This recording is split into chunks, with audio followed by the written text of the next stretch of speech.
Syederalun, polisi telah menetapkan 3 tersangka dalam kasus persekusi 2 wanita di pesisir selatan Sumatera Barat. Kendati demikian, jumlah tersangka masih bisa bertambah sebab polisi masih terus mengembangkan kasus ini. Kepolisian menetapkan 3 tersangka tersebut setelah melakukan gelar perkara pada Sabtu 15 April 2023. Mengutip Tribun Padang.com, Kapolres Pesisir Selatan AKBP Novianto Taryono mengatakan penyidik berkesimpulan menetapkan 3 orang tersangka dari hasil pemeriksaan saksi-saksi dan barang bukti yang disita penyidik. Novianto menyampaikan ada 13 saksi yang diperiksa terkait kasus ini. 3 tersangka itu kini telah diburu oleh kepolisian.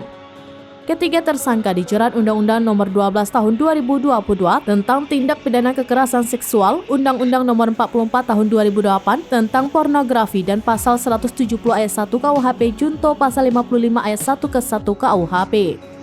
AKBP Novianto mengatakan identitas ketiga pelaku telah dikantongi pihaknya. Namun kepolisian belum bisa menyebutkan nama para tersangka demi kehati-hatian. Sebab beberapa kelompok masyarakat di wilayah tersebut ada yang pro dengan tindakan persekusi dengan dalih penertiban tersebut. Sehingga kepolisian lebih berhati-hati untuk menindak kasus ini. Masih ada orang lain, saya sampaikan tadi, ada beberapa kelompok yang memang melindungi perbuatan itu. Nah, kan tidak benar ini. Coba, perbuatan kayak begini, zolim sama orang masa dilindungi. Ya, mau jadi umatnya Nabi Lut juga. Gimana? Diazab sama Allah nanti. Novianto berharap para tersangka kooperatif dan segera menyerahkan diri kepada pihak kepolisian. Asalkan masyarakat kooperatif.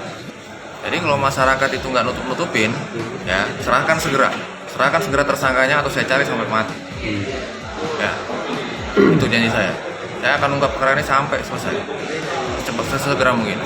Tapi tolong bantu saya. Jangan cuma teriak-teriak aja di media, tapi nggak ada kontribusinya, ya gitu ya. Jadi kita sama-sama kerja. Karena ini isunya nasional dan ini ya dalam loh. Ini masalah hak warga negara loh. Para tersangka akan dilakukan upaya paksa penangkapan jika tidak menyerahkan diri.